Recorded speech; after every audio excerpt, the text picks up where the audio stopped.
Assalamualaikum warahmatullahi wabarakatuh. Apa kabar untuk anandaku yang soleh dan soleha semua?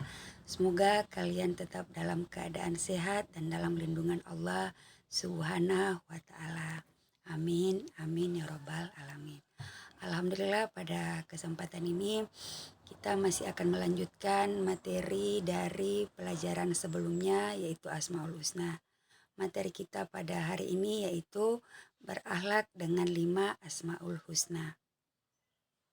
Anandaku yang soleh dan soleha, kalian telah belajar Asmaul Husna dan artinya pada pertemuan sebelumnya.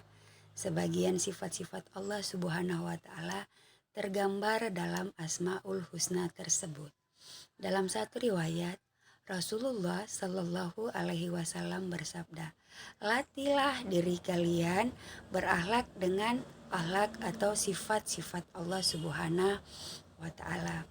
Anandaku yang soleh dan soleha, pada pertemuan kali ini Ibu Guru akan memaparkan beberapa contoh akhlak untuk meneladani sifat Allah dalam 5 Asmaul Husna: Al-Malik, Al-Aziz, Al-Qudus, As-Salam, dan Al-Mu'min.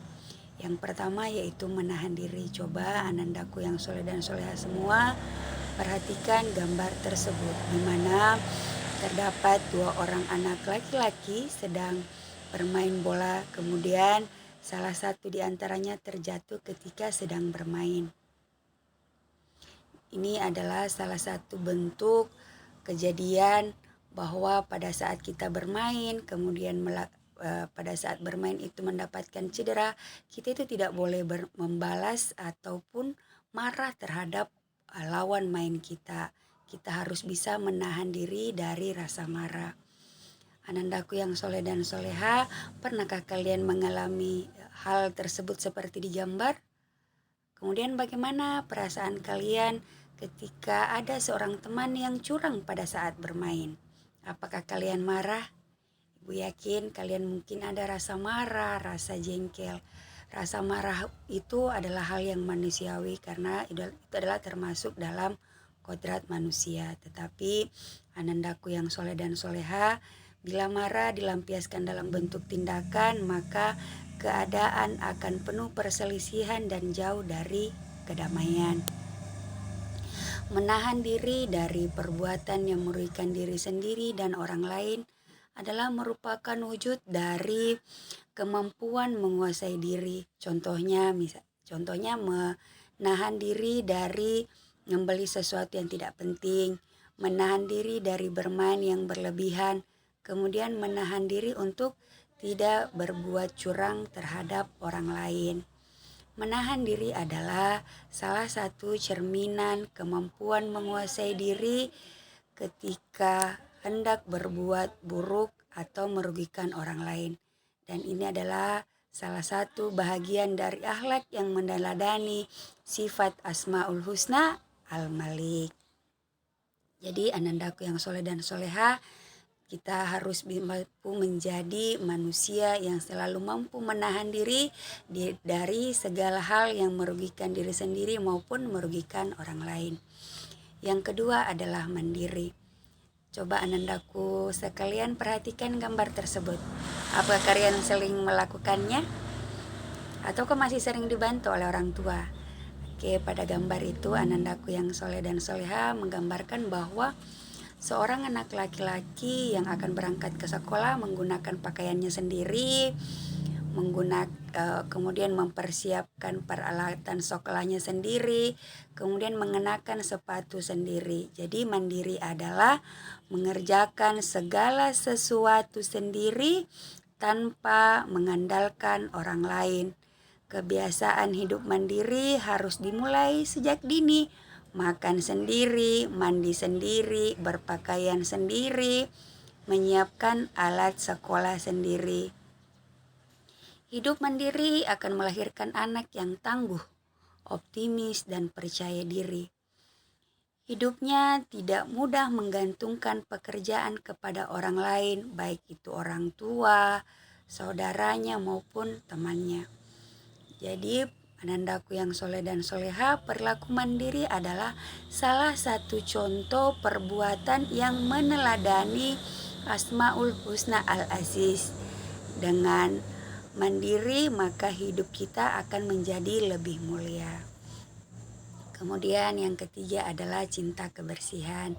Coba anandaku yang soleh dan soleha memperhatikan di mana tempat ibadah itu kelihatan sangat bersih. Apakah kalian pernah datang ke masjid? Apakah masjid yang kalian datangi itu bersih atau kotor? Pastinya hampir semua masjid itu dalam keadaan bersih. Fitrah manusia suka keindahan dan kebersihan.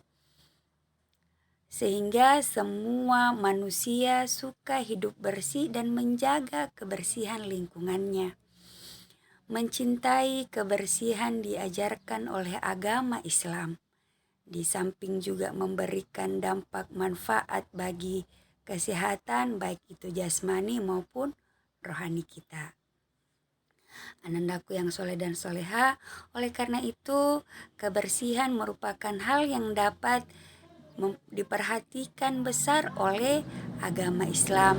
Nabi Muhammad Sallallahu Alaihi Wasallam bersabda bahwa kebersihan adalah bahagian daripada iman.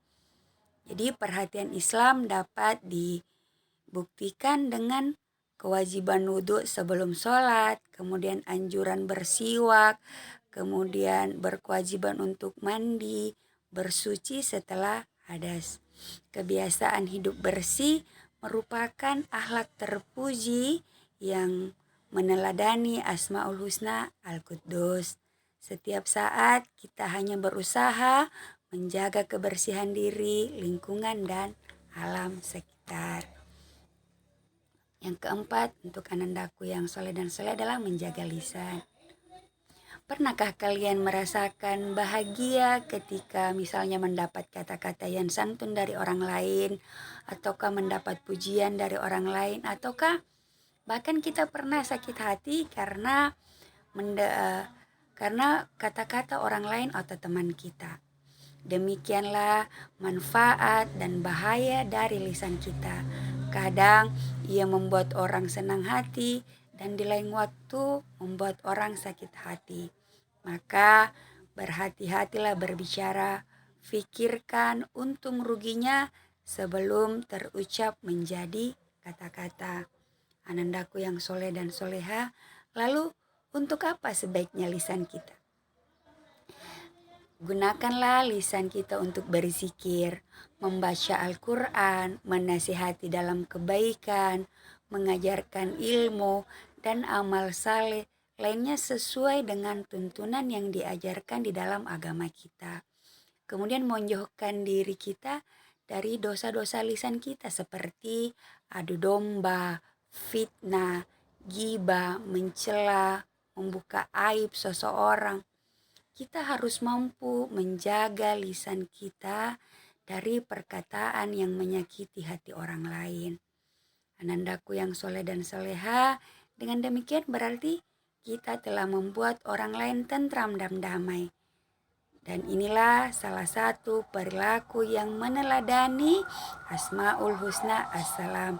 Jadi anandaku yang soleh dan soleha, setiap kali akan berucap kepada orang lain harus difikirkan dulu apakah yang kita ucapkan itu baik ataukah akan menimbulkan sakit hati atau marah bagi orang lain.